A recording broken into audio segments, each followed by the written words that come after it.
আসসালামু আলাইকুম। এখন আপনারা দেখবেন সংবাদ শিরোনাম। প্রচারণার শেষ দিনে কর্মী সমর্থন নিয়ে বিশাল শোডাউন বিএনপি প্রার্থীদের। সবার জন্য নিরাপদ রাষ্ট্র গড়তে ধানের শীষে ভোট চাইলেন তারেক রহমান। আপনারা যদি ধানের শীষকে জয়যুক্ত করেন, বিএনপির একমাত্র রেকর্ড আছে, বিএনপির একমাত্র অভিজ্ঞতা আছে কিভাবে দেশকে সঠিকভাবে পরিচালিত করতে হয়। নতুন আঙ্গিকে দেশ পরিচালনার প্রতিশ্রুতি 11 দলীয় জোটের প্রার্থীদের। জাতির উদ্দেশ্যে ভাষণে জামায়াত আমির বললেন, দাবি আদায়ে আর রাস্তায় নামতে হবে না জনগণকে। এক কথায় যদি বলি, দেশের মানুষ পরিবর্তন চায়, কিন্তু একটি মহল পরিবর্তনের বিরোধী।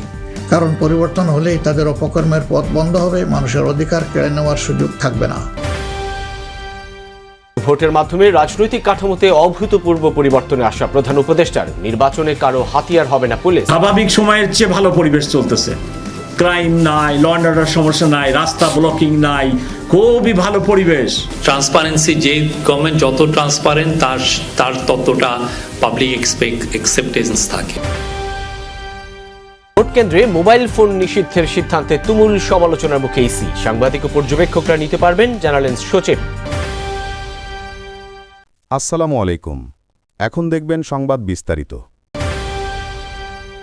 দেশ গঠনে বিএনপি প্রতিজ্ঞাবদ্ধ, এমনটি জানিয়ে সবার জন্য নিরাপদ রাষ্ট্র গড়ার অঙ্গীকার করলেন চেয়ারম্যান তারেক রহমান। শেষ দিনের প্রচারে তিনি বললেন, বিএনপি ছাড়া এই মুহূর্তে দেশ চালানোর অভিজ্ঞতা যেমন কারণ নেই, তেমনি রাষ্ট্র গঠনেও অন্য দলের তেমন কোনো কর্মসূচি নেই।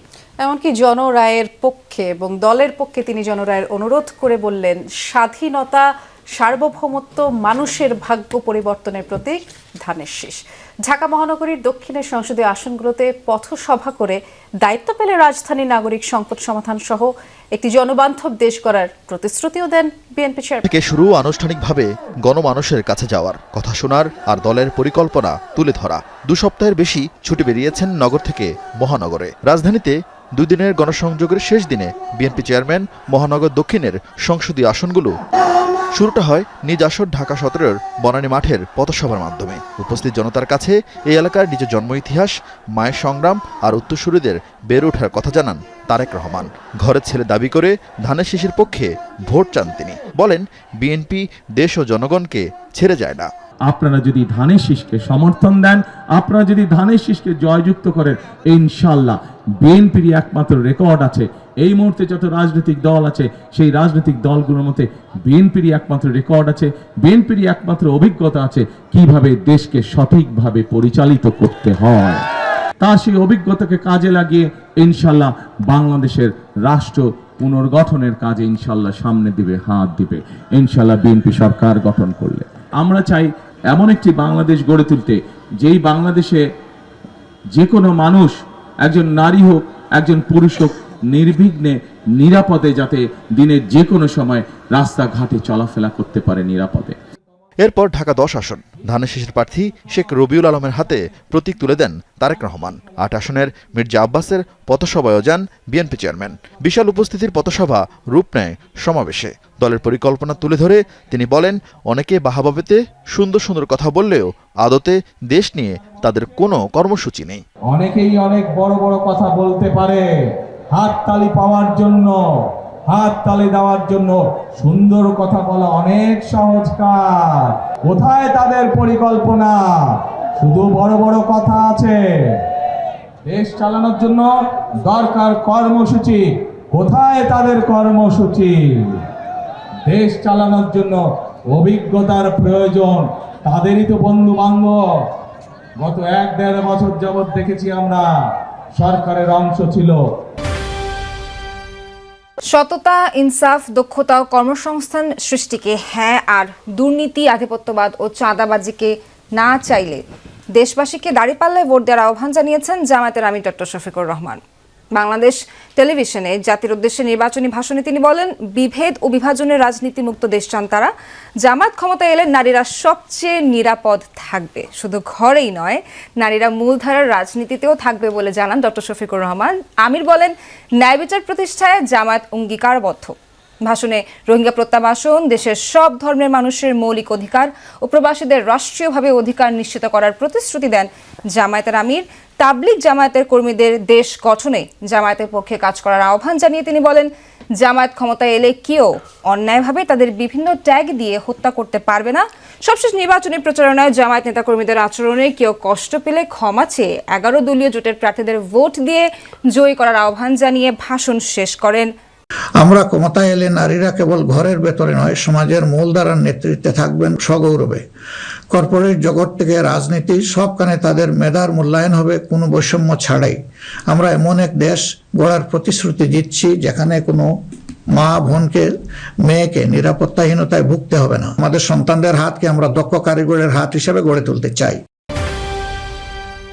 নির্বাচন হবে অবাধ, সুষ্ঠু, আগামীর রাজনৈতিক কাঠামোতে আসবে অভূতপূর্ব পরিবর্তন। ফরেন সার্ভিস একাডেমিতে ব্রিফিংয়ে প্রধান উপদেষ্টার এমন আশাবাদের কথা জানিয়েছে তার প্রেস উইং। প্রেস সচিব শফিকুল আলম জানিয়েছেন, গণভোটে হ্যাঁ জয়ী হলে দেশের ভবিষ্যৎ বদলে যাবে বলেও আশা ডক্টর ইউনূসের। অন্তর্বর্তী সরকারের তেমন ব্যর্থতা নেই দাবি করে তিনি বলেন, শান্তি শৃঙ্খলা ফিরিয়ে আনাই সরকারের বড় সাফল্য। রাজনৈতিক দলগুলো এখন পর্যন্ত দায়িত্বশীল ভূমিকা রাখছে উল্লেখ করে প্রেস উইং জানায়, ভোটের আগেই জাতির উদ্দেশ্যে ভাষণ দেবেন প্রধান উপদেষ্টা। সকালে প্রধান উপদেষ্টার সভাপতিত্বে অনুষ্ঠিত হয় উপদেষ্টা পরিষদের শেষ বৈঠক। এতে পর্যালোচনা হয় অন্তর্বর্তী সরকারের নেয়া বিভিন্ন এজেন্ডা। আলোচনা হয় জাতীয় সংসদ নির্বাচন ও গণভোট নিয়েও। আজকে সম্ভবত আমাদের পরে ফরেন সার্ভিস একাডেমিতে ব্রিফ করে প্রেস উইং। প্রধান উপদেষ্টার প্রেস সচিব বলেন, ত্রয়োদশ জাতীয় সংসদ নির্বাচন সুষ্ঠু ও উৎসবমুখর হবে। আওয়ামী লীগের নির্বাচন বানচালের কোনো এখতিয়ার নেই বলেও মন্তব্য করেন তিনি। ঢাকার 37টি ভোটকেন্দ্র ঝুঁকিপূর্ণ হিসেবে চিহ্নিত করা হয়েছে, তবে নির্বাচনকালীন সময়ে নিরাপত্তা নিয়ে কোনো হুমকি নেই, এমনটা জানিয়েছেন ডিএমপি কমিশনার শেখ মোহাম্মদ সাজ্জাদ আলী। বলেন, এবারে নির্বাচনে পুলিশকে কেউ হাতিয়ার হিসেবে ব্যবহার করতে পারবে না। এদিকে নির্বাচনে সারা দেশে 5 লাখের বেশি আনসার সদস্য মোতায়েন থাকবে। সকালে নির্বাচন প্রস্তুতকালীন এক সমাবেশে জানানো হয় এসব।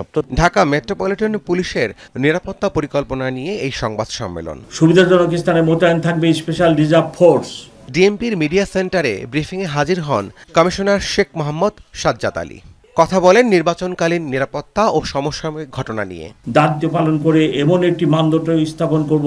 ঢাকার 37টি কেন্দ্রকে ঝুঁকিপূর্ণ হিসেবে চিহ্নিত করা হয়েছে উল্লেখ করে কমিশনার বলেন, ভোটে নিরাপত্তা নিয়ে কোনো হুমকি নেই, কোনো থ্রেট নাই। পরিবেশ দেখতেছেন না, স্বাভাবিক সময়ের চেয়ে ভালো পরিবেশ চলতেছে। ক্রাইম নাই, ল অ্যান্ড অর্ডার সমস্যা নাই, রাস্তা ব্লকিং নাই, খুবই ভালো পরিবেশ।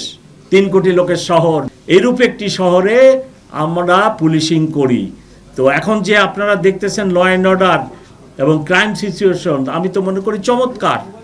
নির্বাচনে নিরপেক্ষ ও সাহসিকতার সঙ্গে দায়িত্ব পালনে আনসার বাহিনীর প্রতি আহ্বান জানিয়েছে বাহিনীটির। ভোট কেন্দ্রের 400 গজের মধ্যে মোবাইল ব্যবহারের নিষেধাজ্ঞার বিষয়টি নিয়ে একটি ভুল বোঝাবুঝি হয়েছে বলে দাবি করেছেন ইসির সিনিয়র সচিব আক্তার আহমেদ। তিনি বলেন, কমিশন যা বোঝাতে চেয়েছে তা লিখিতভাবে বোঝানো সম্ভব হয়নি। আরও জানিয়েছেন, মোবাইল নিয়ে কিছু বিধি নিষেধ থাকবে যা পরে জানানো হবে। সাংবাদিক সহ ভোটাররাও মোবাইল নিয়ে কেন্দ্রে যেতে পারবেন, তবে কেউই গোপন কক্ষে ক্যামেরা বা মোবাইল নিতে পারবেন না। প্রকৃত অর্থে এটা was a little bit of miscommunication.